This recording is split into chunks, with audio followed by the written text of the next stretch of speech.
దైవజనులందరికీ నా హృదయపూర్వక వందనాలండి. ఈ రోజు మనం తిమోతికి రాసిన మొదటి పత్రికలో 6వ అధ్యాయంలో 17వ వచనం నుంచి 19వ వచనం వరకు మనం ధ్యానం చేద్దామండి. ఈ యొక్క వచనాల్లో పౌలు భక్తుడు తిమోతికి చెప్తున్నాడండి. ఏమని చెప్తున్నాడంటే, ఓ తిమోతి, నీ సంఘంలో ఎవరైనా ధనికులు ఉంటే వాళ్ళకి ఈ విధంగా ఆజ్ఞాపించు అని చెప్తున్నాడండి. సో ఏమి ఆజ్ఞాపించమన్నాడో మనం చూద్దామండి. ఇహమందు ధనవంతులైన వారు గర్విష్ఠులు కాక, అస్థిరమైన ధనమునందు నమ్మిక ఉంచక, సుఖముగా అనుభవించుటకు సమస్తమును మనకు ధారాళంగా దయచేయి దేవుని యందే నమ్మిక ఉంచుడి అని ఆజ్ఞాపించుము. ఓ తిమోతి, నీ సంఘంలో ఎవరైనా ధనికులు ఉంటే వాళ్ళకి ఈ విధంగా ఆజ్ఞాపించయ్యా. ఓ ధనికులారా, మీకున్న ధనం బట్టి మీరు గర్విష్ఠులు అవ్వద్దు. మీకున్న ఆ యొక్క ధనం మీద మీరు నమ్మిక ఉంచొద్దు. ఎందుకంటే ఏ సమయంలో ఏం జరుగుతుందో మనం చెప్పలేమండి.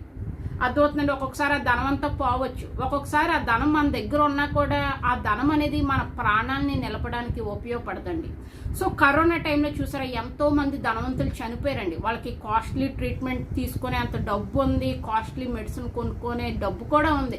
కాకపోతే ఆ కరోనాకు మెడిసిన్ లేదు. మెడిసిన్ లేకపోవడం ద్వారా, ట్రీట్మెంట్ లేకపోవడం ద్వారా చాలా మంది ధనికులు చనిపోయారు. వాళ్ళ యొక్క ధనం అనేది వాళ్ళ యొక్క ప్రాణాలని నిలపడానికి ఎందుకు ఉపయోగపడలేదండి. అందుకనే ధనవంతులైన వారు మీకున్న ధనం బట్టి గర్విష్ఠులు కాకుండా, దాని మీద నమ్మకం పెట్టుకోకుండా, మీరు సుఖంగా జీవించి నిమిత్తము మీకు సమస్తమును ధారాళంగా దయచేయుచున్న దేవుని యందే మీరు నమ్మిక ఉంచండి అని చెప్తున్నాడండి పౌలు భక్తుడు ధనవంతులకి. అర్థమవుతుందండి. ధనవంతులైన వారు ఎప్పుడు దేవుని యొక్క బలిష్టమైన చేతుల కింద దేన మనస్కులై, ఆయన కృపా కనికరాలు ఎల్లప్పుడూ వాళ్ళ ఎడల ఉండాలని నిరంతరం ప్రార్థన చేయాలండి. దేవుని కృపా కనికరాలు మన ఎడల ఉంటే మనం చక్కగా దీర్ఘాయుష్మంతులం అవుతాము. నిండు వృద్ధాప్యంలో మృతి పొందుతామండి. అర్థమవుతున్న ఇంకా కొన్ని ఆజ్ఞాపించారండి. అవి కూడా చూద్దాం మనము.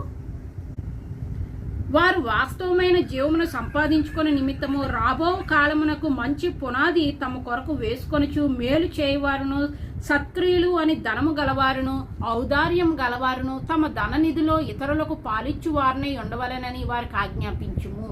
అర్థమవుతుంది కదండి.